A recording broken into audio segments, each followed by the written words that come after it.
ये जेई के 24 फरवरी का जो शिफ्ट 1 का पेपर था उसके फिजिक्स के कुछ क्वेश्चन है, उनका सॉल्यूशन हम देखेंगे किस तरीके से हैं। तो उसमें पहला क्वेश्चन था, two planets are revolving about a centre planet. ये कोई सेंटर प्लैनेट है, ये सी। इसके अबाउट एक प्लैनेट ये घूम रहा है और एक दूसरा प्लैनेट ये घूम रहा था। Planet number 1, planet number 2। इसका अगर आवर्तकाल T1 है, इसका आवर्तकाल T2 है, तो दिया था T1/T2 इक्वल टू 1/8। तो उन्होंने पूछा था कि इनकी एंगुलर स्पीड्स, अगर इसकी एंगुलर स्पीड ω1 है, इसकी एंगुलर स्पीड ω2 है, तो इनका रेशो ω1/ω2 में फाइंड करना है। तो हमें पता होता है omega equal to 2π/T। 2π constant है, omega is direct proportional to 1/T। तो यहाँ से ω1/ω2 इक्वल टू T2/T1, और ये हो जाएगा 8/1, यानी कि रेशो हो गया 8:1। सिंपल सा क्वेश्चन था ये, केपलर लॉ के बेस पे था ये, एंगुलर मोशन में भी आ जाएगा ये। नेक्स्ट क्वेश्चन था, ए 100 kilogram mass can be lifted by placing A mass m on A piston of hydraulic lift. एक हाइड्रोलिक लिफ्ट है,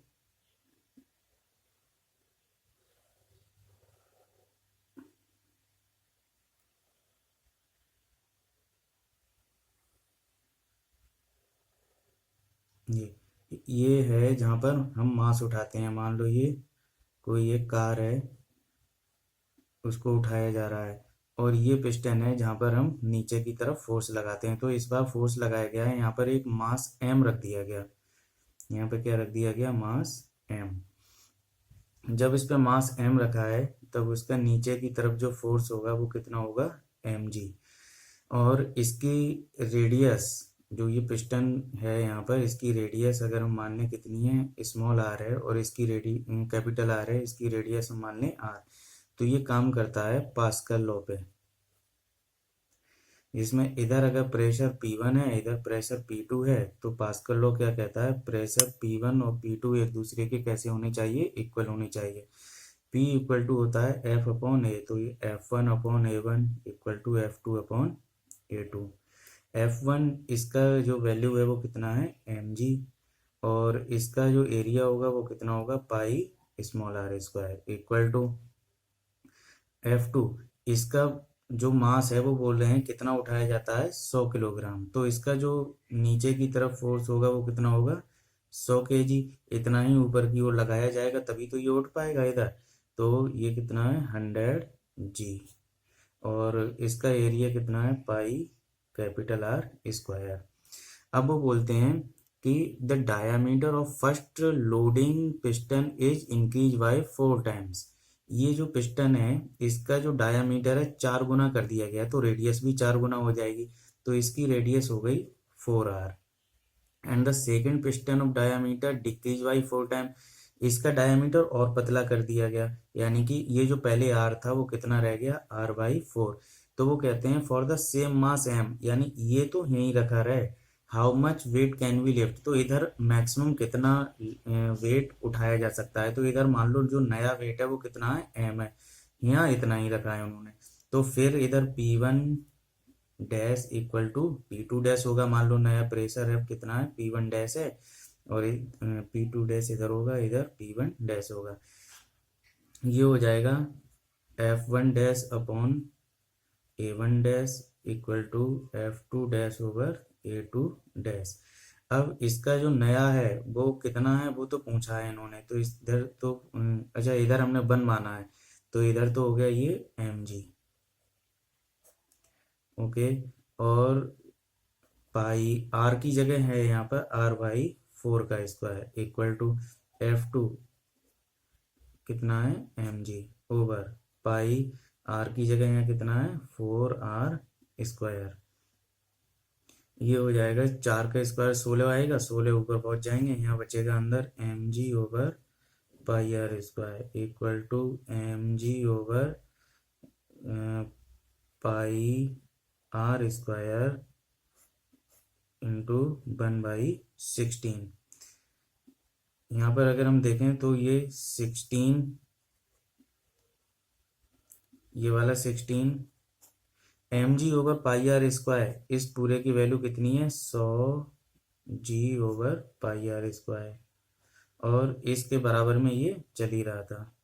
तो यहाँ से देखेंगे तो πr² से πr² कैंसिल, और एक जी से एक जी कैंसिल, तो m इक्वल टू हो गया 16 इंटू 100, यानी कि 25600 kg, यानी कि इतना वेट यहाँ से उठाया जा सकता है।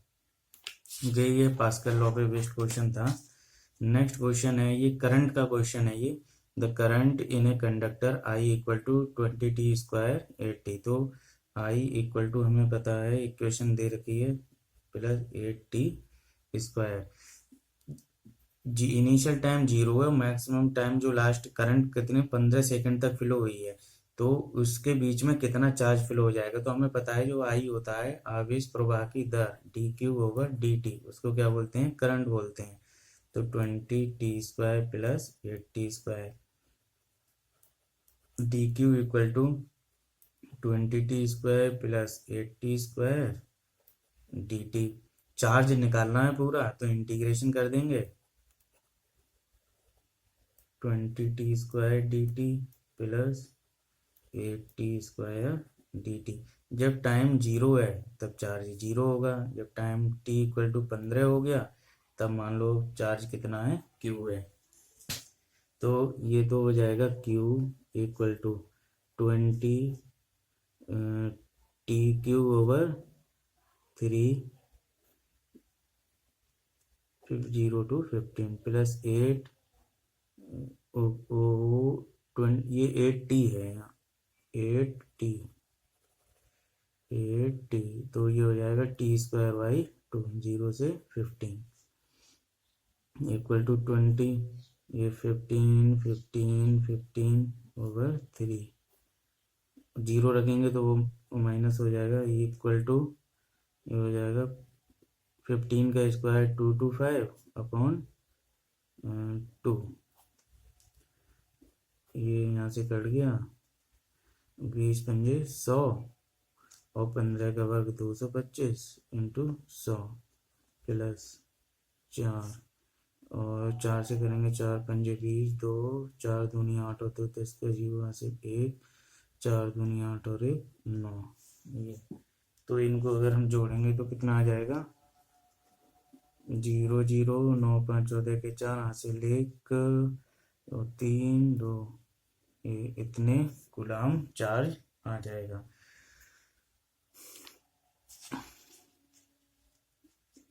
कैलकुलेशन ठीक है, एक बार चेक कर लेते हैं। 20t² plus 8t, 20t³/3 8t², 15 15 15/3, और 15 का वर्ग 225, और 3 पंजे 15, 20 पंजे 100, 225 प्लस 900, और ये 225 चौक 900, ठीक है, इतना कूलाम चार्ज आ जाएगा। नेक्स्ट क्वेश्चन था, a ball of mass m is collide with a ball is in rest of mass m, यानी कि एक बॉल है जिसका मास m है, द्रव्यमान m है, और उसकी स्पीड दे रखी थी क्वेश्चन में, इसमें मैं लिखना भूल गया, वो थी 9 मीटर पर सेकंड थी ये, और ये मास m है और ये रेस्ट में है, तो इसकी वेलोसिटी कितनी है, 0 है, और इसकी इनिशियल वेलोसिटी कितनी है, ये है, ये इसकी कितनी है, ये तो है बिफोर कोलिजन। जब ये आप एक दूसरे से टकराते हैं तो इनकी जो मोशन की लाइन ये है, तो उसके बाद टकराने के बाद ये दोनों, एक इधर जाता है और एक इधर जाता है। मान लो टकराने के बाद इसकी v1 हो गई और इसकी कितनी हो गई, v2, मास दोनों का m है, तो ये हॉरिजेंटल लाइन के साथ कितने पर, सेम एंगल 30 डिग्री पर जाते हैं ये दोनों। अब ये इस तरीके से जा रहे हैं, तो अगर हम ये एक्स अक्ष और ये वाई अक्ष लें, ठीक है, तो इधर b1 cos 30 इसका प्लस इसका भी कंपोनेंट इधर आएगा b2 cos 30, इसका ऊपर का कंपोनेंट होगा b1 sin 30 और नीचे का कंपोनेंट होगा b2 sin 30। अब टकराने से पहले हम बाई अक्ष के लिए देखें, बाई अक्ष के लिए तो इसकी पूरी वेलोसिटी इधर थी और इसमें तो कोई वेलोसिटी है नहीं, तो ये वेलोसिटी थी इसकी एक्स अक्ष में, बाई अक्ष में तो थी नहीं। तो टकराने से पहले संवेग बराबर टकराने के बाद संवेग। अब टकराने से पहले इसका संवेग बाई अक्ष में, इसकी वेलोसिटी नहीं है कोई बाई अक्ष में तो जीरो, इसका नहीं है तो जीरो, तो टकराने से पहले हो गया जीरो। टकराने के बाद बाई अक्ष में इधर हो गया है b1 cos 30, b1 sin 30 और ये नीचे की तरफ है तो माइनस आ जाएगा b2 sin 30, तो इधर आ जाएगा ये b2 sin 30 equal to b1 sin 30, तो यहाँ से b1 इक्वल टू b2 आ गया। एक चीज हमें ये मिल गई। अब हम देखें एक्स अक्ष के लिए, देखें मान लो एक्स अक्ष के लिए, अब एक्स अक्ष के लिए कुल प्रारंभिक संवेग बराबर कुल अंतिम संवेग, यानी यहाँ पर संवेग संरक्षण का नियम हम लगा रहे हैं, कुल अंतिम संवेग। तो प्रारंभिक संवेग इसका कितना है m इंटू 9, इसका तो जीरो हो गया इक्वल टू इसका संवेग एक्स अक्ष में कुल कितना है, ये वेग है इसका, तो m b1 cos 30 plus m b2 cos 30, इधर वेलोसिटी इतनी है टोटल, तो इनका द्रव्यमान m है तो इससे m में गुणा होगी, इसका द्रव्यमान m है तो इसमें m से गुणा होगी, तो ये हो जाएगा 9m इक्वल टू m से m कैंसिल, तो 9 इक्वल टू b1 और b2 भी इक्वल हैं तो यहाँ लिख सकते हैं 2b1 cos 30, 2b1 cos 30। Okay, तो यहाँ से जो b1 है वो कितना हो जाएगा 9/2 इक्वल टू b1 cos 30 की वैल्यू √3/2, तो 2 से 2 कैंसिल। इसमें पूछा है कि find the ratio of the final velocity to the initial velocity, तो ऑफ द मूविंग बॉल, तो इसकी फाइनल इनिशियल वेलोसिटी है u1 और इसकी फाइनल वेलोसिटी कितनी है v1, तो रेशो पूछा है उन्होंने v1 रेशो u1, इसकी हमें वैल्यू निकालनी है। तो यहाँ से ये 9, तो यहाँ से b1 इक्वल टू हो जाएगा 9/√3। अब हम यहाँ से देखें b1 ओवर u1, b1 की वैल्यू 9/√3 ओवर u1 की वैल्यू कितनी है, ये है 9, तो 9 से 9 कैंसिल, कितना आ जाएगा 1/√3, तो इसका रेशो हो जाएगा 1/√3।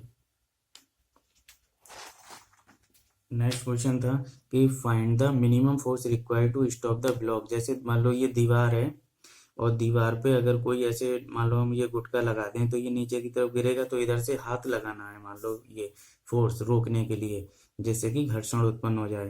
तो इस ये गिरेगा तो अपने वेट की वजह से गिरेगा mg से, अगर ऊपर की ओर यहाँ पर उतना ही फोर्स ऑफ फ्रिक्शन जनरेट हो जाए तो ये रुक जाएगा, यानी कि F इक्वल टू कितना हो जाए mg, जो फोर्स ऑफ फ्रिक्शन है घर्षण बल, ये जो घर्षण बल है वो इतना बन जाए तो ये क्या हो जाएगा, रुक जाएगा।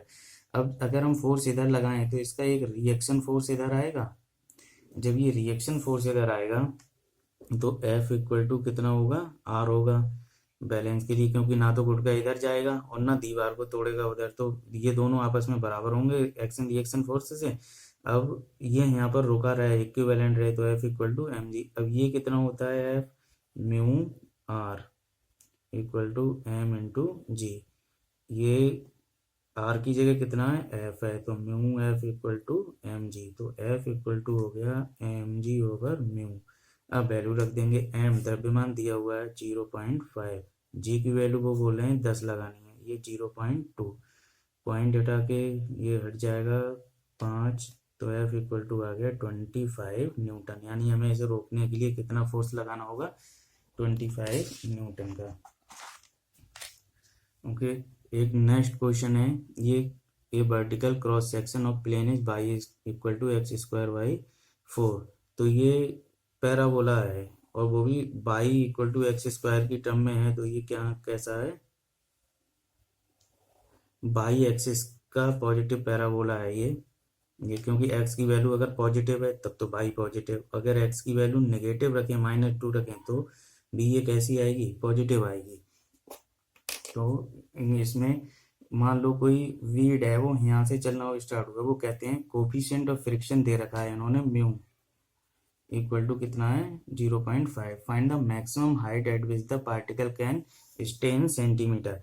ये एक तरीके का, अब यहाँ से कोई पार्टिकल इसमें जा रहा है तो वो कितनी ऊंचाई पर है, मान लो चलता हुआ रुक, यहाँ पर अगर रख दें तो वो फिसलेगा नहीं।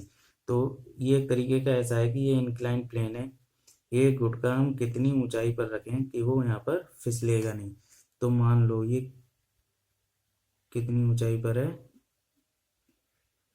बाई ऊंचाई पर है, और यहाँ से फिर मान लो यहाँ से यहाँ तक की डिस्टेंस कितनी है, x है। अगर हम यहाँ पर एक स्लोप लें, ये यहाँ पर क्या कर दें, स्लोप ड्रॉ कर दें, जो x इसके साथ कितना एंगल बनाए, थीटा बनाए।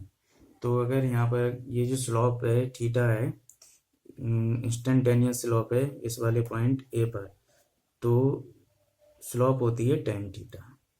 ओके, अब ये एक तरीके का ये प्लेन बन गया कि ये हॉरिजेंटल के साथ थीटा पर है, ये इसकी वाई है, और ये यहाँ पर रुका हुआ है।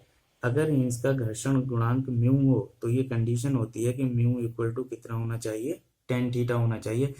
अगर म्यू की वैल्यू जो tan थीटा की वैल्यू अगर म्यू से ज़्यादा हो गई तो ये, अगर इससे थोड़ा और उठाया तो ये गिर जाएगा, तो फिसल आएगा। तो mu equal to tan theta, mu की वैल्यू उन्होंने दे रखी है कितनी है 0.5 इक्वल टू tan थीटा, और ये 1/2 इक्वल टू tan थीटा। ये अब ये जो इसकी इक्वेशन है कर्विलिनियर एक्स स्क्वायर बाई 4, यहाँ से देखें तो dy/dx, इसकी अगर स्लॉप देखें इंस्टेंटेनियस स्लॉप, तो वो कितनी होगी d/dx of x square by 4, 1/4 बाहर आ गया, ये कितना हो जाएगा 2x, तो ये आ गया x/2, और dy/dx की वैल्यू कितनी है, ये जो स्लॉप होती है dy/dx, स्लॉप है ना ये tan थीटा, ये कितना है 1/2 इक्वल टू x/2, तो यहाँ से x इक्वल टू आ गया 1। ये जो x इक्वल टू 1 आया है इसको हम, तो x ये कितना हॉरिजेंटल में कितना जाएगा 1, तो वर्टिकल में कितना हाइट पे रुक सकता है, by equal to x square by 4, x की वैल्यू कितनी है 1 स्क्वायर बाई 4, यानी कि 0.25 मीटर। अब आंसर लिखना है सेंटीमीटर में, तो ये हो जाएगा 25 सेंटीमीटर, यानी कि ये मैक्सिमम जो हाइट है वो कितनी है 25 सेंटीमीटर। अगर उससे ऊंची हाइट पे पहुंचा तो ये वहां से फिसल जाएगा। नेक्स्ट क्वेश्चन था हमारे पास, a 22 volt AC supply is given to the primary circuit of DC transformer। ये एक ट्रांसफार्मर है,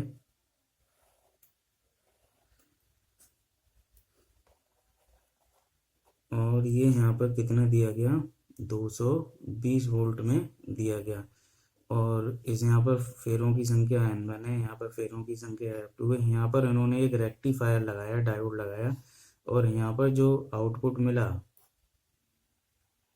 वो कितना मिला 12 वोल्ट का DC, 12 वोल्ट का DC मिलता है। यहाँ पर N1 की वैल्यू दे रखी है 24 हमारे लिए। ओके, तो वो कहते हैं कि N2 की वैल्यू है 24, सेकेंडरी कॉइल्स 24 हैं और प्राइमरी कॉइल्स हमें N1 की वैल्यू निकालनी है। ओके, तो इसमें जब ये रेक्टिफिकेशन होता है इसका, तो यहाँ पर जो DC की वैल्यू मिलती है BDC जो हमें मिलता है वो क्या होता है, सेकेंडरी कॉइल का, अगर हम इसको प्राइमरी कॉइल P बोल दें, इसको सेकेंडरी कॉइल S बोल दें, सेकेंडरी कॉइल का मैक्सिमम वैल्यू ओवर पाई। तो सेकेंडरी कॉइल का जो मैक्सिमम वैल्यू हो गया, तो DC की वैल्यू है 12 इक्वल टू सेकेंडरी कॉइल की मैक्सिमम वैल्यू कितना हो जाएगा ओवर पाई। तो BS मैक्सिमम कितना हो जाएगा 12 पाई। ओके, इतना आ गया। अब प्राइमरी कॉइल का अगर हम देखें मैक्सिमम वैल्यू, तो प्राइमरी कॉइल का ये तो दे रखा है प्राइमरी का BRMS, प्राइमरी का BRMS, तो प्राइमरी का मैक्सिमम BRMS का √2 टाइम्स होता है, तो ये आ गया √2 220 √2 वोल्ट। अब यहाँ से N2 over N1 over N2 equal to इसका मैक्सिमम लें या BRMS लें, एक ही बात है, चाहे इसको मैक्सिमम को हम पहले BRS में कन्वर्ट कर लेते एक ही बात होती। तो अगर इसका मैक्सिमम ले रहे हैं तो इसका मैक्सिमम, अगर इसका RMS लगा रहे हैं तो इसका RMS लगाएंगे इस वाले फार्मूले में। तो चूंकि हमने दोनों को मैक्सिमम में ले लिया है, तो यहाँ BN1 यानी कि प्राइमरी का मैक्सिमम ओवर B और सेकेंडरी का मैक्सिमम। अब N1 की वैल्यू हमें निकालनी है, N2 की वैल्यू है 24 और B प्राइमरी कितना है 220 वोल्ट इक्वल टू 12 पाई। यहाँ से ये काटा तो ये आ गया और ये हो जाएगा 440 √2 ओवर 3.14, 440 गुणा 1.414 ओवर 3.14। अगर हम इसको रफली सॉल्व करें तो इसको अगर मैं 3 मान लूँ नीचे, ऊपर इसको थोड़ा बढ़ा के 1.5 मान लूँ, तो ये 0.5 आ जाएगा लगभग। तो 0.5 से मल्टीप्लाई करेंगे तो ये आ जाएगा 220 वोल्ट लगभग। तो लेकिन ये 3 से तो ज़्यादा है और ये 1.5 से थोड़ा ही कम है, तो ये जो वैल्यू आएगी 0.5 से ज़्यादा आएगी। तो ये लगभग अप्रॉक्स इसको सॉल्व करके जो आएगा वो 200 के आसपास आ जाएगा, या तो इससे थोड़ा ऊपर आएगा, मान लो 210 आ गया, या इससे थोड़ा नीचे आएगा डिवाइड करके कैलकुलेशन करके। इसको दूसरे तरीके से, अगर ये यहाँ मान लो ये DC ना होकर AC होता, अगर ये वर्ड यूज नहीं होता इसमें रेक्टिफायर, तो ये सीधे हो जाता N2/N1 equal to V2/V1। N2 ये 24, वो सॉरी N2 है 24, N1 निकालना था, V2 12 और ये 220, 12 दूनी 24, N1 आ जाता 440। लेकिन ये तब होता है जब वो रेक्टिफायर यूज नहीं करते। अगर यहाँ रेक्टिफायर यूज किया है तो ये इसका प्रोसेस करने का हमारा ये होना चाहिए।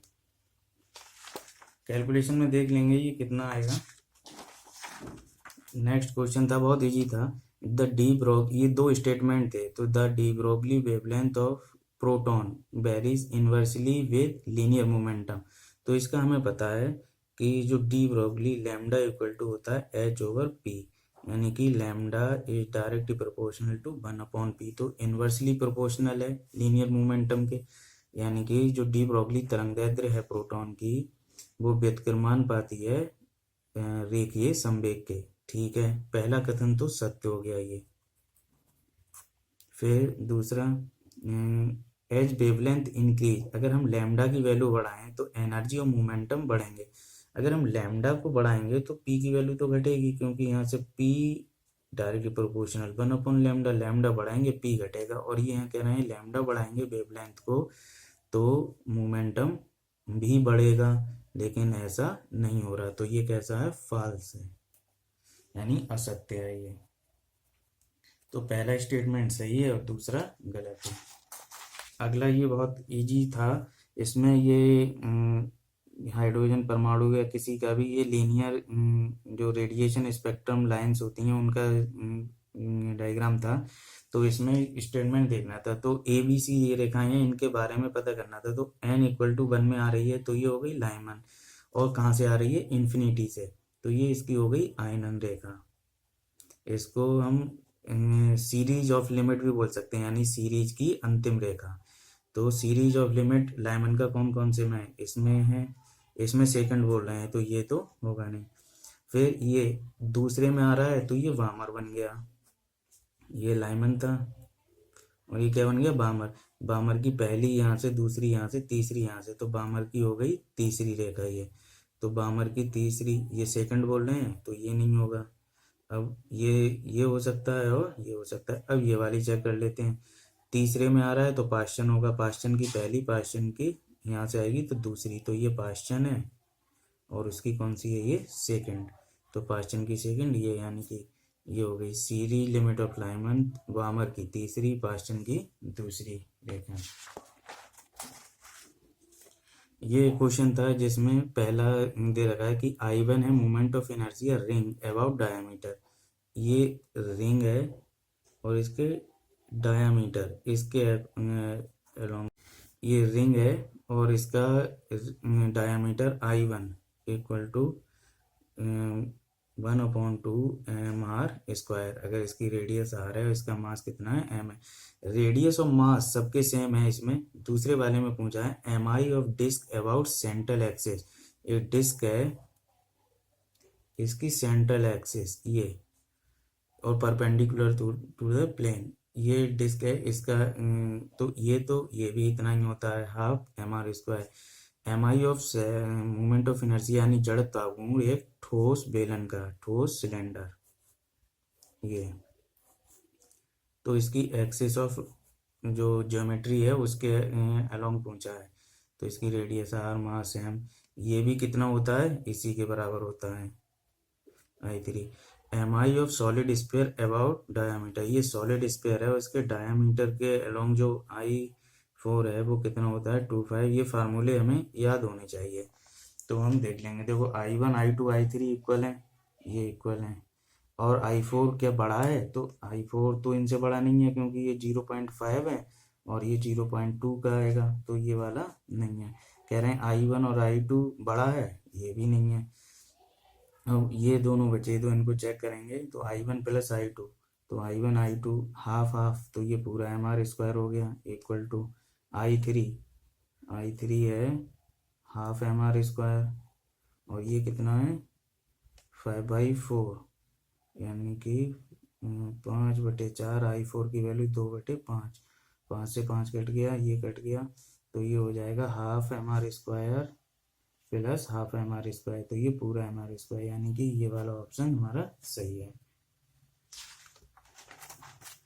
ये है find the electric field at the point O। एक क्यूब दे रखा है, क्यूब के बाकी सभी कोनों पे प्लस क्यू आवेश है। ये जो ओरिजिन है, यहाँ पर जो एक कॉर्नर बन रहा है, जो ओरिजिन वाला कॉर्नर है वहाँ कितना है, इसका जो चार्ज है वो कितना है, क्यू है। तो इसका जो सेंटर है पॉइंट, ये मैंने ओरिजिन लिख दिया है, उन्होंने यहाँ बोला है ये सेंटर O है इसका, और चार्ज तो यहाँ रखा हुआ है क्यू माइनस क्यू। इस सेंटर पर यहाँ पर हमें इलेक्ट्रिक फील्ड पता करनी है कितनी है, तो इसकी साइड कितनी है, A है। अगर इसके सभी कॉर्नर पर प्लस क्यू होते, तो जैसे ये है यहाँ प्लस क्यू और यहाँ भी प्लस क्यू, अगर ये है सेंटर, तो इसकी वजह से इलेक्ट्रिक फील्ड डायरेक्शन इधर होती और इसकी वजह से इलेक्ट्रिक फील्ड डायरेक्शन इधर होती, और ये दोनों सेम है मैग्नीट्यूड में क्योंकि आवेश समान है, दूरी भी समान है। तो E और E दोनों समान है लेकिन विपरीत हैं, उल्टी दिशा में, तो -E, तो टोटल कितना हो जाता है, 0। ये इसको कैंसिल कर देता। ऐसे ही ये वाला जो है, इसका वेक्टर इधर आता, इसका वेक्टर इधर जाता, तो ये खत्म कर देते। तो इसके लिए इसके सामने वाला ये एक दूसरे को खत्म कर देंगे। अच्छा, इसके लिए ये एक दूसरे को खत्म कर देंगे, इसके लिए ये वाला एक दूसरे को खत्म कर देंगे। ये दोनों बचे, ये खत्म नहीं कर पाएंगे, ये प्लस वाले की वजह से इलेक्ट्रिक फील्ड आएगी दूर की तरफ, इधर की तरफ। माइनस वाला भी तो इसे अपनी तरफ करेगा, तो ये दोनों जुड़ जाएंगे। तो हमें डिस्टेंस की ज़रूरत पड़ेगी यहाँ से यहाँ तक की, यानी डायामीटर का आधा।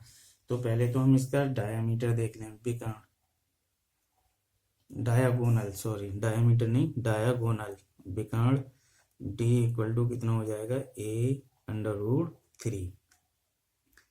अब इसका जो a√3 हो गया इसका, तो हाफ डिस्टेंस ये इतनी r, तो r इक्वल टू कितनी होगी, a√3/2। अब प्लस के कारण electric field E1 equal to Q/r², a√3/2 का स्क्वायर। और माइनस के कारण भी इतनी होगी, तो दोनों जुड़ जाएंगी, तो टोटल ही हो गया 2KQ/, ये हो जाएगा 3a², और ये 4 ऊपर पहुंच जाएंगे, तो ये हो जाएगा -8KQ/3a²। ये तो आ गया मैग्नीट्यूड। अगर हम k की वैल्यू यहाँ लगा दें, तो k इक्वल टू 1/4πε0 लगाएंगे। पहले इसको वेक्टर फॉर्म में देख लेते हैं। तो अगर ये E equal to KQ/r², r cap unit vector दे हमें चाहिए, तो यूनिट वेक्टर कौन सी डायरेक्शन में चाहिए, इस डायरेक्शन में। यहाँ पर अगर हम देखें, ये एक्स अक्ष है, तो इसका यूनिट वेक्टर इधर एक्स अक्ष पे आई कैप होता है, तो आई कैप हो गया। अब ये वेक्टर, ये जो इलेक्ट्रिक फील्ड की डायरेक्शन आ रही है वो ऐसे आ रही है, ये इधर, तो ऐसा नहीं है ये जेड पर है, ये ऐसे कॉर्नर में जा रही है, ऐसे कॉर्नर में। तो अब चूंकि इस पे तो ऐसे ही बनेगा, यहाँ से आके कॉर्नर में, तो ये आई कैप, लेकिन ऋणात्मक पर है, तो इधर इसका एक कंपोनेंट बाई अक्ष में आएगा, लेकिन बाई अक्ष का तो होता है जे कैप यूनिट वेक्टर, और नीचे की तरफ -j। और ये जेड अक्ष है, तो जेड अक्ष का पॉजिटिव इधर है, तो नेगेटिव इधर होगा, ये हो जाएगा माइनस का के कैप। तो यूनिट वेक्टर के लिए अगर हम 2 डायमेंशन में देखें, तो ये वेक्टर है कोई, ये इधर आई है, इधर जे है, तो इसका परिमाण इस यूनिट में, इस डायरेक्शन में जो यूनिट वेक्टर होगा वो वेक्टर a/ उसका परिमाण। तो टोटल वेक्टर ये कितना होता है, इसका AXI प्लस A/J, और इसका परिमाण कितना होता है, √AX² प्लस AY²। तो इसका जो यूनिट वेक्टर होगा r, वो कितना होगा, -i माइनस होगा, सब जुड़ जाएंगे, प्लस के, और इनका परिमाण √1 प्लस 1 प्लस 1, सबका स्क्वायर माइनस का होगा ना, तो ये हो जाएगा, ये माइनस मैंने पहले ही लगा दिया है यहाँ डायरेक्शन, तो इसकी जो माइनस तो यहाँ आ गया इधर इसकी तरफ, और ये i plus j plus k/√3। अब k की वैल्यू लगा सकते हैं, -8 k की वैल्यू, वो पहले q लिख दो, 3√3a² i plus j plus k, और यहाँ पर आ जाएगा 4πε0। तो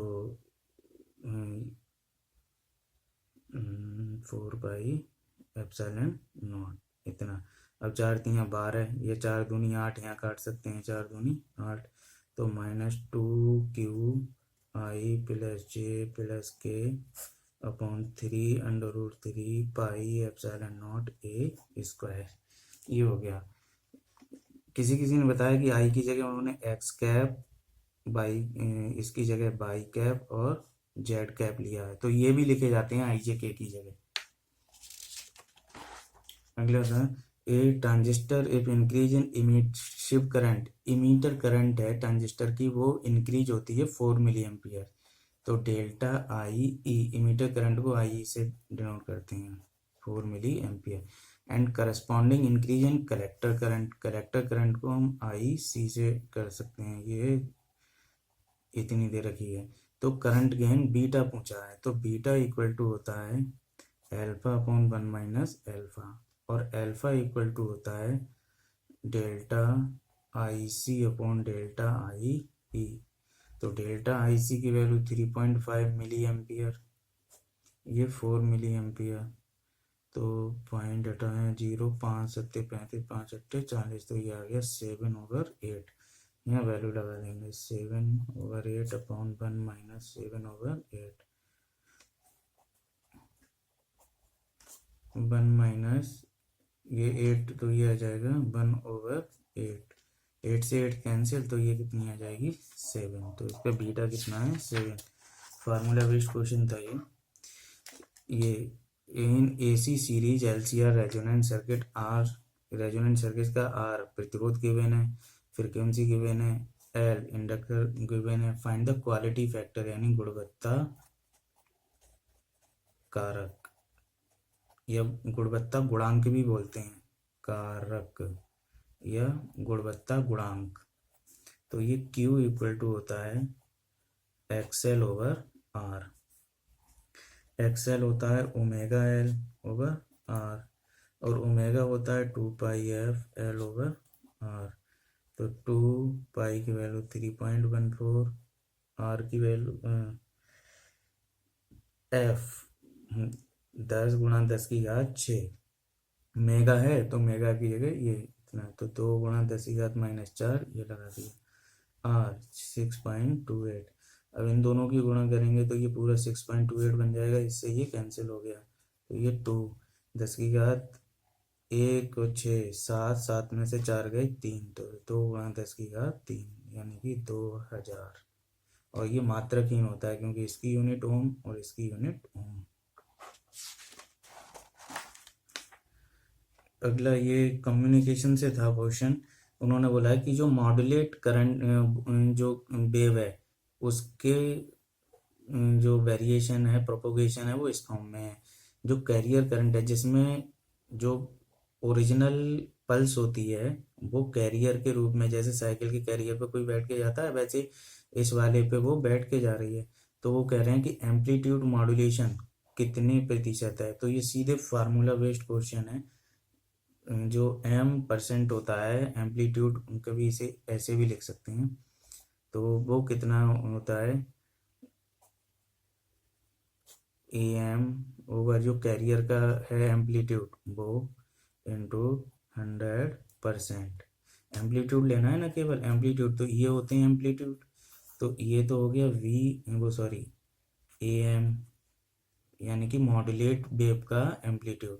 ये हो गया AC कैरियर वेव का एम्पलीट्यूड। तो ये है 20/80 इंटू 100%। 84 25, तो कितना आ जाएगा 25%। वो कहते हैं एक EM इलेक्ट्रोमैग्नेटिक वेव प्रोपोगेट होती है एक मीडियम में जिसका μr एप्सिलॉन नॉट r ये एप्सिलॉन नॉट r वही है जो K होता है डाई इलेक्ट्रिक कॉन्स्टेंट। और if the speed of light in that medium is x into 10⁻7 metre per second. तो x की वैल्यू निकालनी है। किसी माध्यम में जो लाइट चलती है उसकी वेलोसिटी v इक्वल टू होती है c ओवर n, जहाँ n उसका क्या है अपवर्तनांक। अब जो n अपवर्तनांक होता है वो कितना होता है c over √ μr epsilon naught r। ये तो c की वैल्यू है 3 × 10⁸ और ये कितना है √2 × 2, तो ये जाएगा 3 × 10⁸ अपॉन 2। इससे ये काटा तो 1.5 आ गया। अब यहाँ पर ये 7 लाना है तो ये हो जाएगा 15 गुणा 10⁻7 मीटर पर सेकेंड। तो x के प्लेस पे कितना आया 15। x के प्लेस पे कितना आ गया 15। ओके, तो इसी में लिखे हुए हैं कुछ क्वेश्चन हमारे पास। तो इसमें ये क्वेश्चन हम करेंगे, इसमें मैच करना है। बहुत सिंपल क्वेश्चन था। एडिएबेटिक में जो हीट होती है वो कैसी होती है 0 होती है हीट सप्लाई। तो ये हो गया आइसोथर्मल जिसमें टेम्परेचर कांस्टेंट होता है, ये हो गया आइसो कोरिक जिसमें वॉल्यूम कांस्टेंट होता है, तो ये हो गया। आइसोबैरिक जिसमें प्रेशर कांस्टेंट होता है। ये मैचिंग में ऐसे लिखना था कि जैसे पी है, पी के लिए कौन सा है, चौथा। ऐसे ही क्यू के लिए कौन सा है, तीसरा। और आर कहाँ गया, आर के लिए कौन सा है, दूसरा। तो और बचा एस के लिए कौन सा है, पहला। तो इस तरीके से ये क्या करना था, मैच करना था। ये है 4 particle each of mass 1 kg equidistant from each other move along a circle of radius 1 meter under the action of mutual gravitational force of attraction speed of the each particle। तो जो particle हैं वो equidistance पे एक circle में move कर रहे हैं, एक सर्कल में मूव कर रहे हैं। ये एक सर्कल है, इसके जो इक्विडिस्टेंस पार्टिकल होंगे तो वो एक स्क्वायर शेप में आ जाएंगे।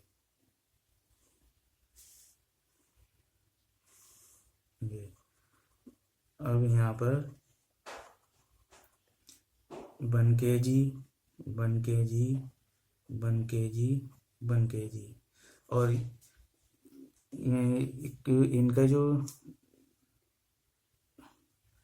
स्क्वायर का जो कटान बिंदु होगा वो मान लो सेंटर ओ है, तो ये जो रेडियस है इसकी, ये कितनी दे रखी है, 1 मीटर। ओके, अब ये 1 मीटर है तो ये भी 1 मीटर होगी। ये 90 डिग्री हो गया, तो ये एक मान लो हमको इसको नाम दे दें ए बी। तो ए बी ओ, ये 90 डिग्री के सामने की भुजा कर्ण कहलाती है। कर्ण होती है भुजा रूढ़। अगर ये दोनों हैं, ये 1 मीटर तो पाइथागोरस थ्योरम से √1 स्क्वायर प्लस 1 स्क्वायर, तो ये कितनी आ जाएगी, √2। तो ये भी √2, ये भी √2 और ये भी √2। ओके, अब जब ये पार्टिकल यहाँ पे घूम रहा है, मान लो हम ए पार्टिकल की बात करें तो इसकी वेलोसिटी मान लो यहाँ पे कितनी है, v है। यहाँ पे इसकी वेलोसिटी v, तो इसकी भी वेलोसिटी v होगी। इक्यू डिस्टेंस तो तभी रह पाएंगे जब ये समान चाल से चलें। अगर किसी की चाल बदल गई तो गड़बड़ हो जाएगा। अब मान लो ये m द्रव्यमान का है, तो इसको हम थोड़ा सा यहाँ बना लेते हैं। ये अब ये v वेलोसिटी से m द्रव्यमान का पार्टिकल चल रहा है, तो इसको घूमने के लिए जो अभिकेंद्र बल चाहिए F इक्वल टू, ये सेंटर है तो FC equal to mv²/r। m की वैल्यू इसकी कितनी है, 1, और v है, और r यहाँ से यहाँ तक की डिस्टेंस की कितनी है, 1। तो F इक्वल टू हो गया v²। तो हम इसको यहाँ लिख देंगे, जो सेंटर फोर्स है वो, सॉरी सेंटीपिटल फोर्स है वो कितना है, v²। इसका हम यूज बाद में करेंगे। अब इसको जो घूमने के लिए अभिकेंद्र बल मिलेगा वो कहाँ से मिलेगा, इनके द्वारा जो म्यूचुअल ग्रेविटेशनल फोर्स है वहां से। तो ग्रेविटेशनल फोर्स देखें, F इक्वल टू होता है Gm1m2/r²। तो इस वाले की वजह से इसको नाम दे दो ABCD। तो B के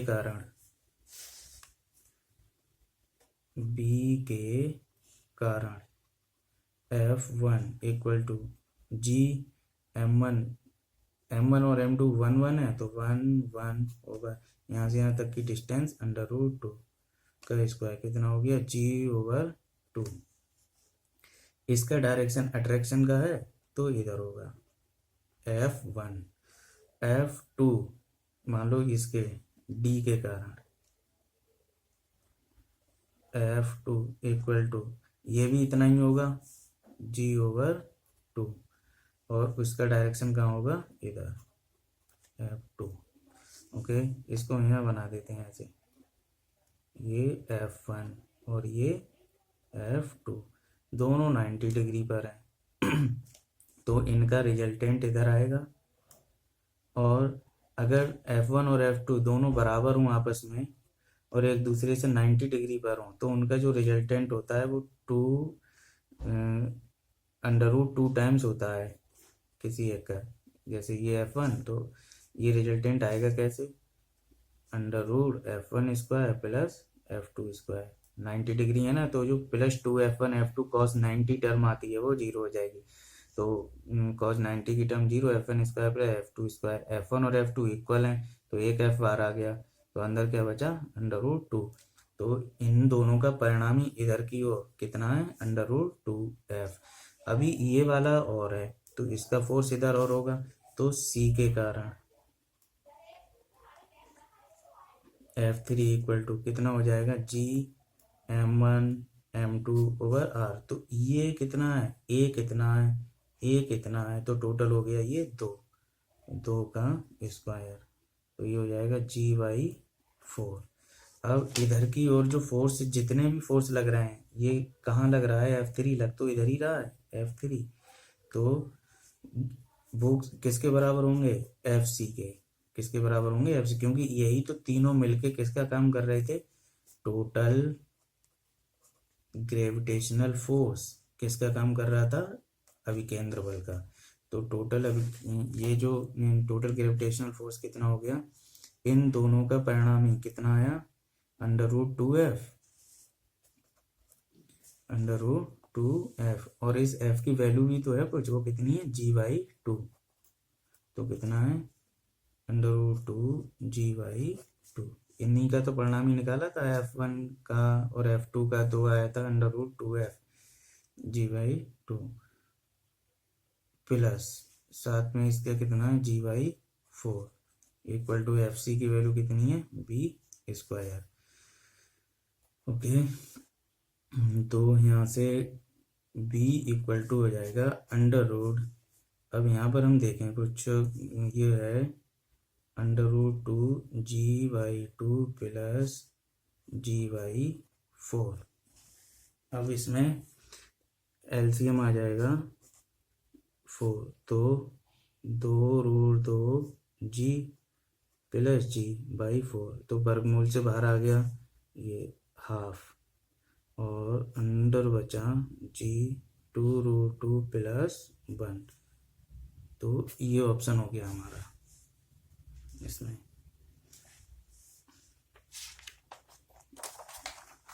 एक है an intensity after passing through a polaroid is 100 lumen. एक 100 ल्यूमेन का intensity passing through a polaroid is, एक कोई लाइट है ऑर्डिनरी, सामान्य प्रकाश, सामान्य प्रकाश को हम बोलते हैं अध्रुवित प्रकाश, अध्रुवित प्रकाश। इसको किसी पोलराइड से, ये मान लो एक पोलराइड फिल्म है, ये इस पोलराइड फिल्म से इसको गुजारा, तो यहाँ पर जो मिलती है लाइट, यहाँ पर जो हमें लाइट मिली वो कौन सी है, ध्रुवित लाइट है, और उसकी इंटेंसिटी कितनी है, 100 ल्यूमेन। अब जब ये 100 ल्यूमेन है, वो कहते हैं now the same Polaroid is rotate bye 30 degree. अब इसी को 30 डिग्री से घुमा दें, तो पहले तो हमें लगेगा कि theta equal to 30 degree, minus law लगा देंगे, तो I equal to I0 cos square theta. तो cos 30 की वैल्यू 1/2,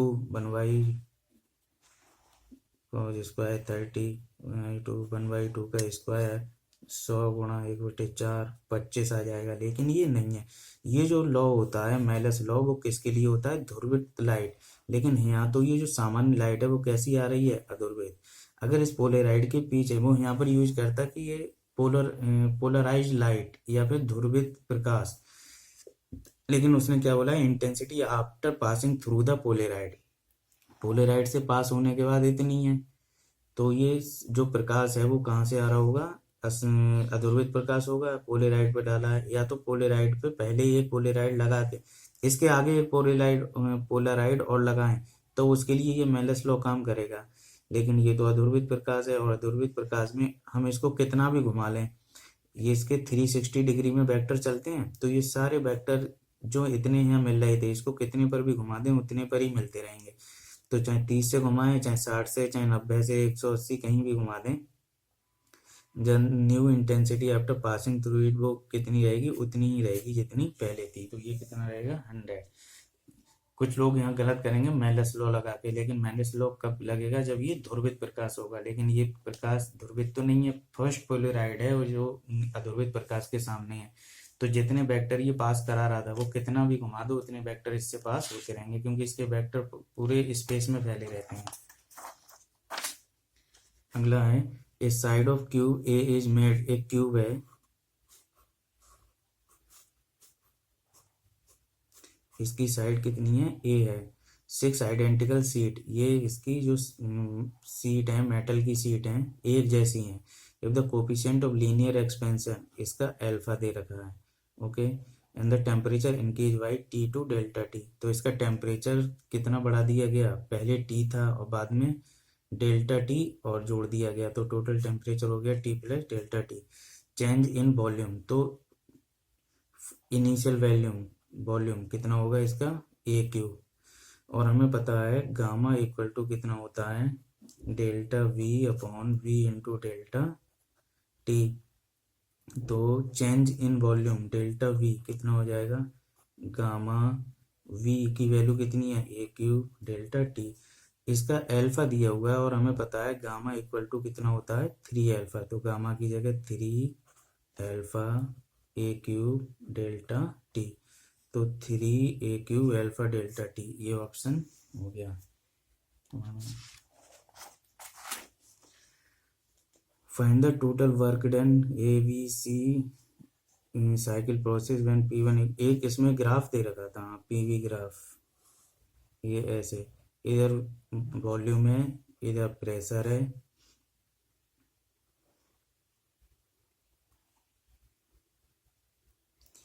ये ए है, ये बी है, और ये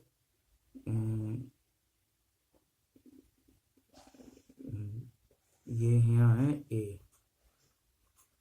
और ये बी है, और ये क्या है, सी है, ऐसा था।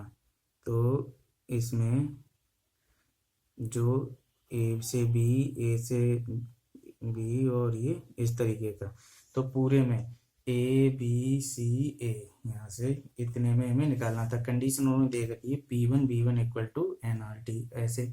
यहाँ पर इसका वॉल्यूम बी है, यहाँ पर इसका वॉल्यूम 2B हो गया, यहाँ प्रेशर है P1 इक्वल टू P, और यहाँ प्रेशर मान लो कितना है, P2 है ये।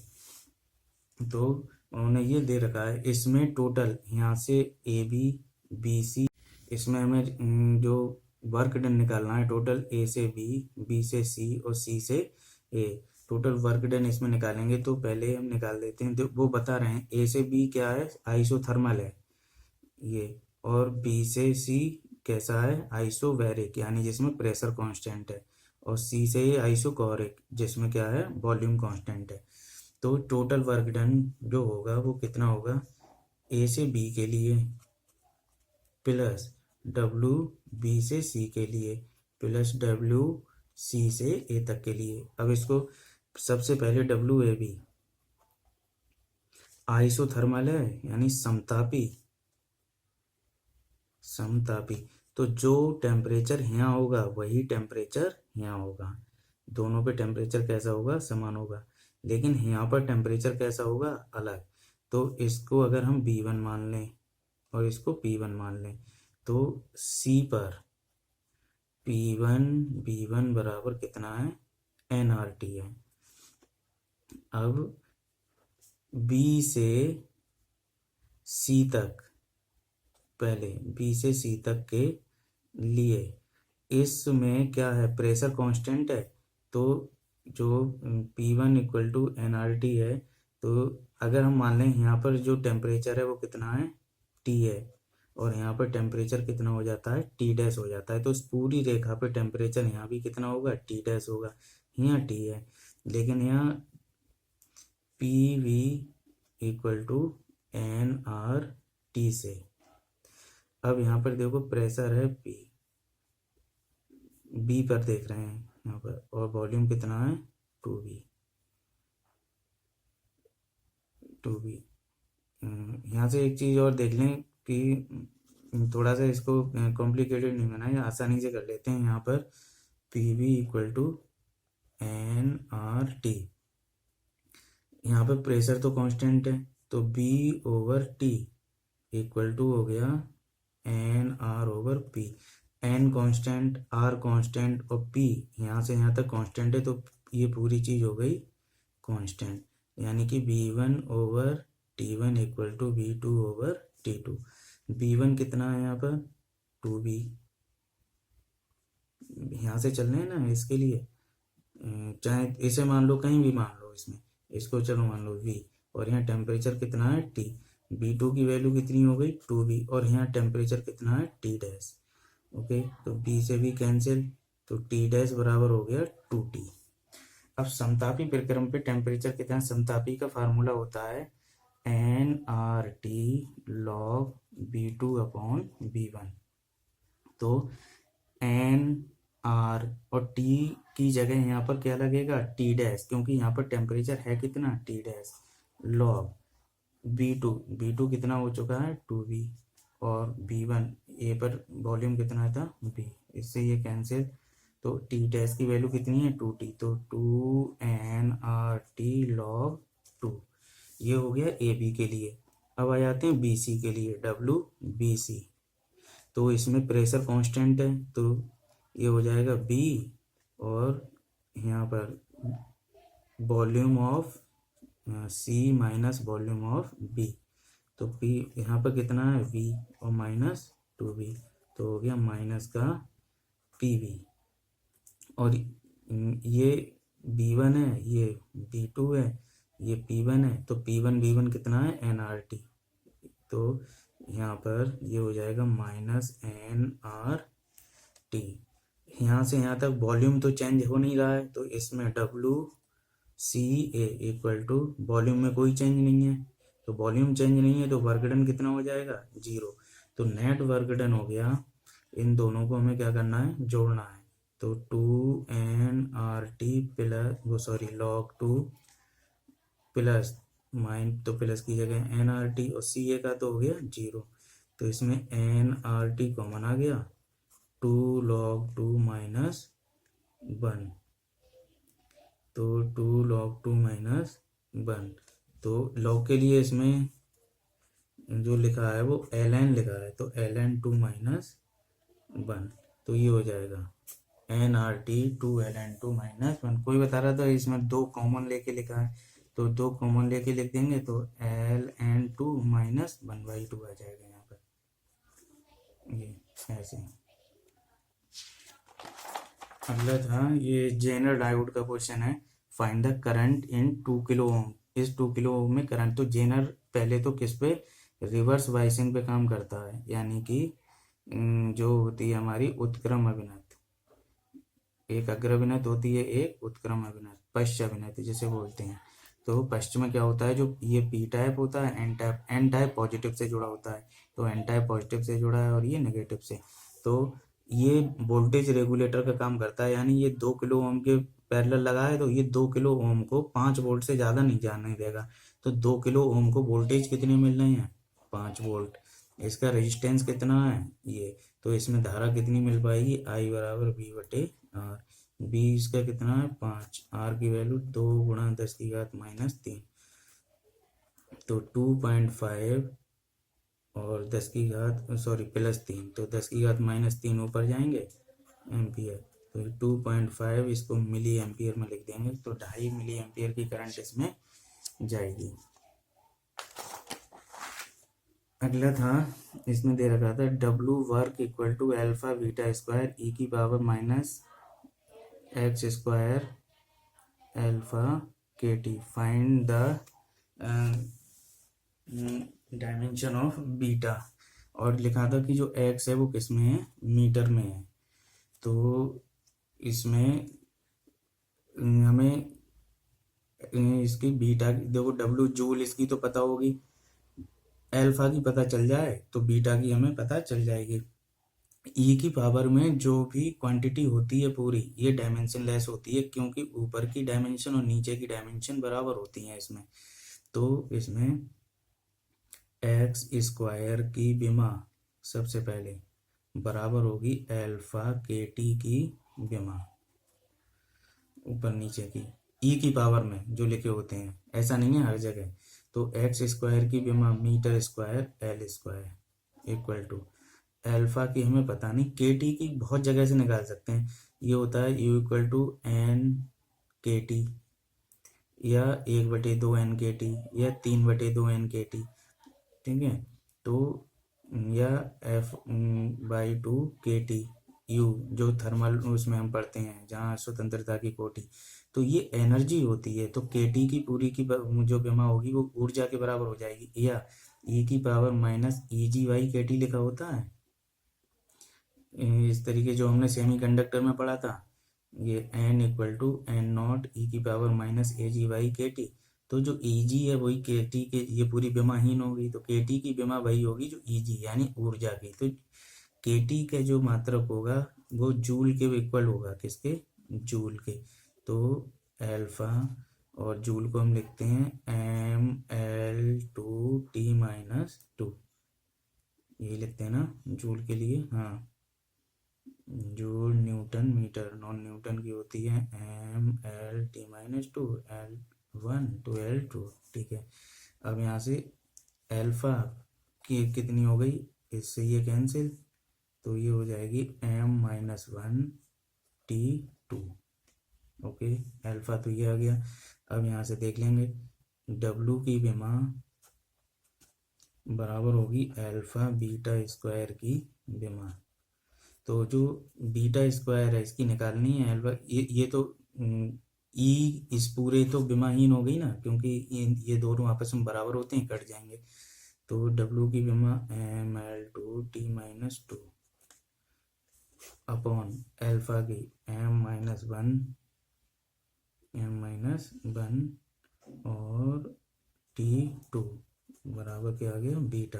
तो ये ऊपर पहुंचा तो हो गया m2 L2 और T-4 बीटा स्क्वायर। तो उन्होंने पूछी है बीटा की, तो बीटा की हो गई m1 L1 और T-2, तो m1 L1 T-2 फर्स्ट वाली हो गई है, ओके। इसमें बोला है कि ये एक सर्किट है और इसमें ये दो पॉइंट हैं एक्स वाई, इनके बीच में पोटेंशियल डिफरेंस पूछा है। तो ये तो हो गया, इसकी दिशा इधर, ये E1 और ये E2, और इसकी दिशा इधर। ये उल्टे जुड़े हुए थे जहाँ तक मुझे ध्यान है, हाँ ये यहाँ पर मैंने थोड़े उल्टे जोड़ रखे हैं, ये पॉजिटिव था इसका, ये नेगेटिव था, ओके ऐसे थे ये। तो ये दोनों एक दूसरे के, इसकी डायरेक्शन आएगी इधर, तो ये E1 और E2 अपोजिट हैं, तो इसका परिणामी EMF, नेट EMF कितना हो जाएगा, ये इधर है 6 और ये इधर है तो 4, तो हो गया 2 वोल्ट, 2 वोल्ट ये आ गया। अब इसमें करंट निकाल दो सर्किट में, तो सर्किट में दो टोटल करंट होगी I equal to net EMF upon net resistance. तो नेट ये 2 है, रेजिस्टेंस तो ये सीरीज में 8 और 2 10, तो हो गई 0.2 एम्पियर की करंट हो गई इसमें। अब ये 0.2 एम्पियर की करंट हो गई, ये 4 है ये 6 है, टोटल जो 2 आएगा वो इसकी डायरेक्शन में आएगा, तो करंट इधर से आएगी। यानी ये इस बैटरी से करंट जा नहीं रही है, जा रही होती तो इसकी करंट इधर जा रही होती नेट करंट, लेकिन इसको करंट मिल रही है, तो ये बैटरी हो रही है चार्ज। जो 2 वोल्ट 4 वोल्ट की बैटरी है ये चार्ज हो रही है ये पूरी, ये। तो इसमें जो वोल्टेज आएंगे वो कितने आएंगे, इन दोनों के बीच अगर हम वोल्ट मीटर लगा दें यहाँ पर ऐसे, तो वो जो Bx और Bi के बीच में पोटेंशियल होगा वही तो बताएगा ये B। तो वोल्ट मीटर तो वो कितना बताएगा, E+IR। इसको अगर हम छोटा r मान लें की तरह काम ही करेगा, क्योंकि ये इसी के आ गया ना, वोल्ट मीटर के अंदर ही है, तो B+IR। तो E की वैल्यू इसकी कितनी है 4, I है 0.2, R कितना है 8, तो 4 + 8 दूनी 16, तो ये हो जाएगा 5.6 वोल्ट। ये नेक्स्ट, ये find the relation between young modulus, bulk modulus और रिजिडिटी इसमें। तो इसमें ये स्टैंडर्ड फार्मूला होता है, ये हमें पता होना चाहिए। याद होना चाहिए 9/गामा इक्वल टू 1/k प्लस 3/ईटा। अब इसको सॉल्व करेंगे, दो बार तो गामा इक्वल है, दो बार के, तो मान लो के को निकालो तो 9/गामा माइनस 3/ईटा इक्वल टू 1/k। एलसीएम आ जाएगा गामा ईटा, तो 9 eta minus 3 gamma equal to 1/k। यहाँ से k इक्वल टू हो जाएगा gamma eta over 9 eta minus 3 gamma. यही ऑप्शन हो गया हमारे पास, के में यहाँ प्लस है। ये फार्मूला याद होना चाहिए, 11th में पढ़ते हैं हम ये। ओके, इसमें बोल रहे हैं 2 stars are rotating about their common centre of mass, find the period of revolution of mass m about cm। 2 star rotating about their common centre of mass, इसमें कुछ मिसिंग हो गया मेरे से, इसमें एक वैल्यू और होनी चाहिए, देख लेते हैं। एक रिवोल्यूशन ऑफ मास m, इसमें कुछ चीज मिसिंग हो गई शायद मुझसे।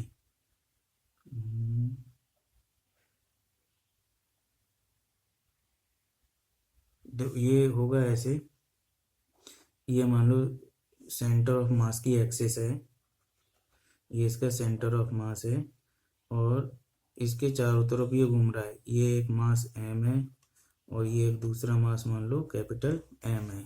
ओके, तो जो सेंटर ऑफ मास होता है वो कैपिटल M की तरफ ज़्यादा होता है, कैपिटल M की तरफ ज़्यादा होता है। ये डिस्टेंस d1 है, ये डिस्टेंस d2 है। ओके, अगर टोटल डिस्टेंस है इनकी d, तो अगर ये शायद 2m था, यहाँ तक मुझे ध्यान आ रहा है, ये 2m है और ये कितना है, m है। तो जो ये डिस्टेंस है, ये r1 और ये r2, और टोटल r1 प्लस r2 कितनी है, d है। तो ये जो इनकी डिस्टेंस होती हैं r1 ओवर r2, वो m2 ओवर m1 के उसमें होती हैं, क्योंकि सेंटर ऑफ मास उसके नज़दीक ज़्यादा होता है जो हैवी मास होता है। तो r1 ये m2 कितना है, जो r1 है m2 है, m ये है 2m, तो 1:2 में होगी। तो r1 कितनी होगी, r1 इक्वल टू, r1 का है 1/3 इंटू डी, तो ये तो हो गई d/3, तो ये कितनी होगी 2d/3। ओके, तो ये मान लो घूम रहे हैं ऐसे, और इनकी जो रोटेशन वेलोसिटी है वो कितनी है, ओमेगा है। तो इसको घूमने के लिए अभिकेंद्र बल की ज़रूरत होगी, और वो कहाँ से मिलेगा, इसके द्वारा लगाए गए गुरुत्वाकर्षण बल से। तो अभिकेंद्र बल बराबर कहाँ से मिलेगा, गुरुत्वाकर्षण बल से। अभिकेंद्र बल इसका है m/r ओमेगा स्क्वायर,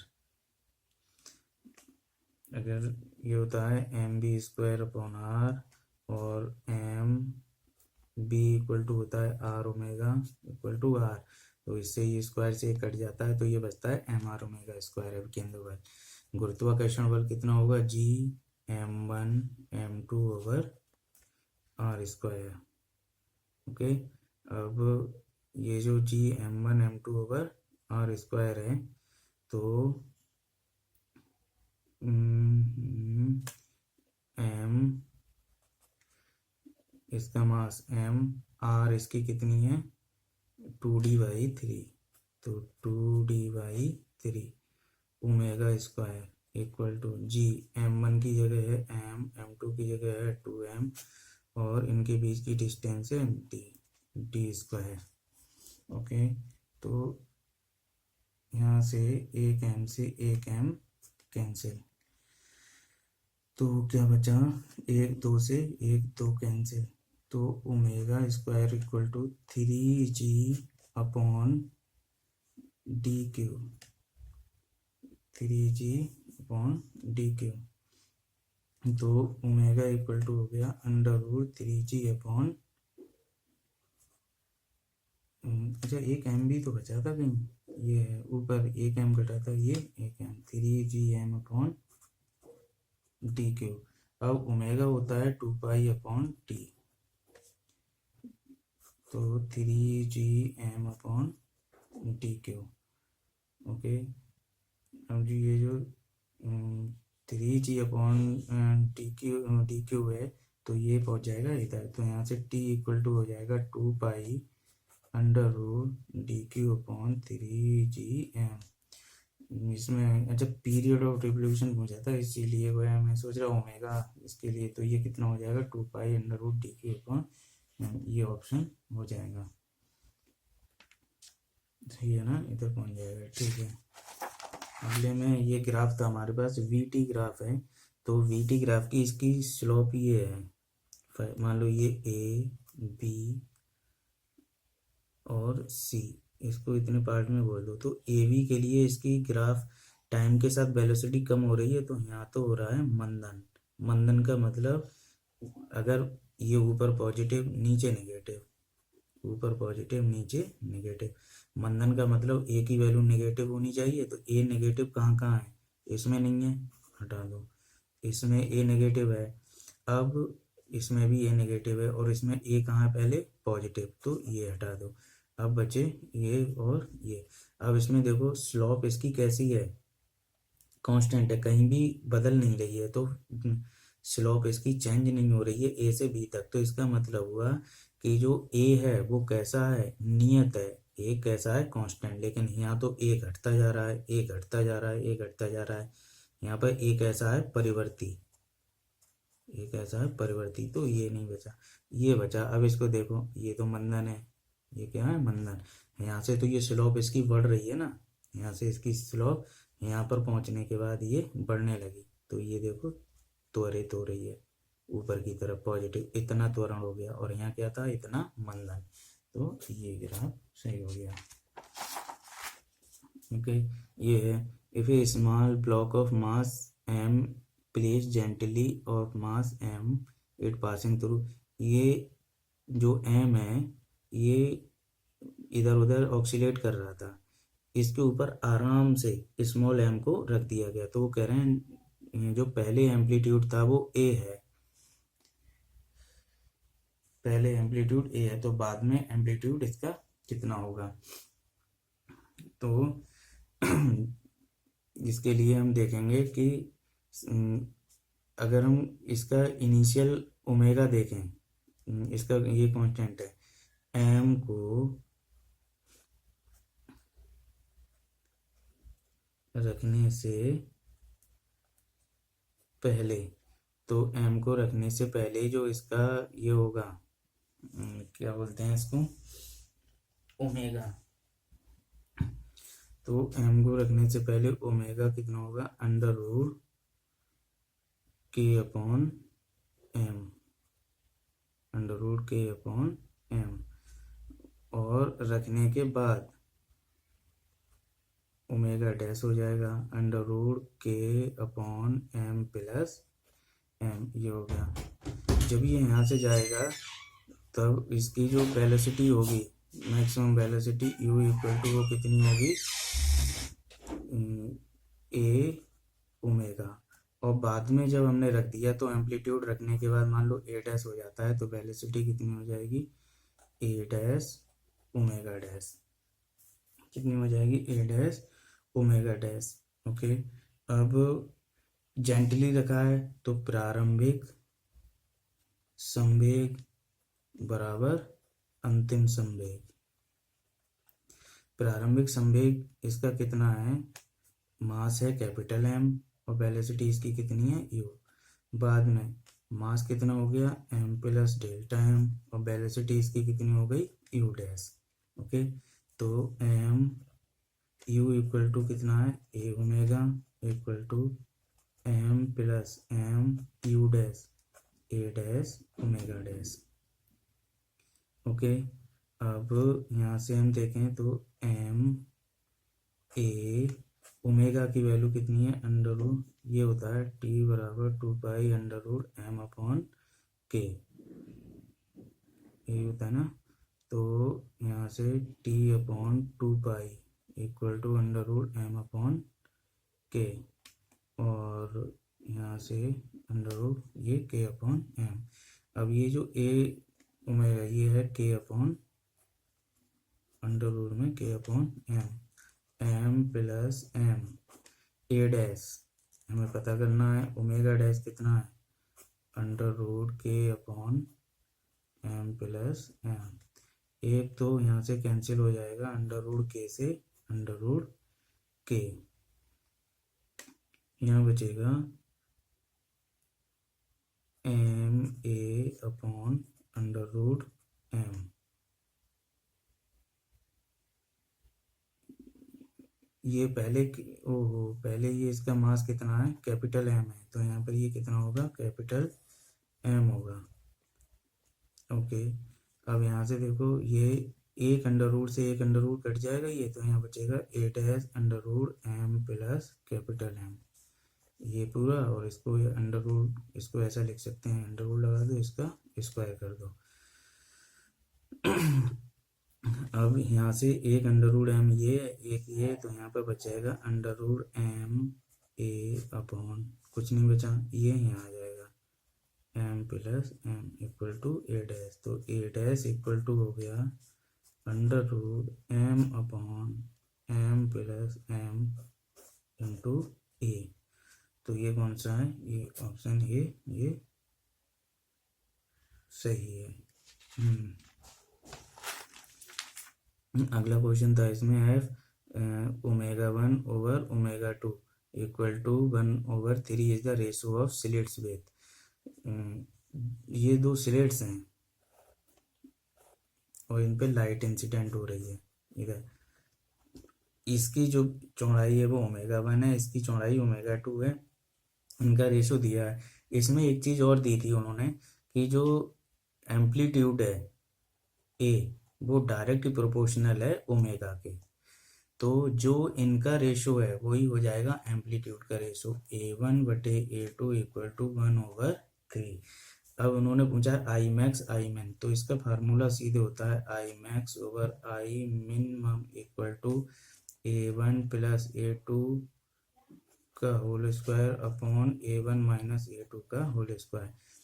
तो यहाँ से A1 मान लो कितना है, ए है, तो A2 इक्वल टू कितना होगा, 3 है, ए प्लस 3a अपॉन ए माइनस 3a का होल स्क्वायर, ये 4a अपॉन माइनस का 2a का स्क्वायर, ए से ए 2 दूनी 4, तो ये 4/1, तो इसका रेशो हो गया 4:1। ओके, ये क्वेश्चन थे। एक और था उसमें, एक ये पहले सीरीज में जोड़े थे दो कैपेसिटर सी, तो इनका जो रिजल्टेंट आएगा वो C/2 आ जाएगा। फिर उनको पैरेलल में जोड़ा था सेम को C, तो इनका जो C2 होगा वो कितना हो जाएगा, C plus C equal to 2C।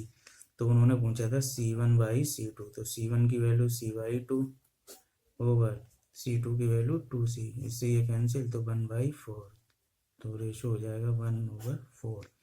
तो ये पेपर था, मॉडरेट पेपर था, कोई टफ नहीं था, आराम से बैठ के आप करेंगे तो ये हो जाएगा। Thank you.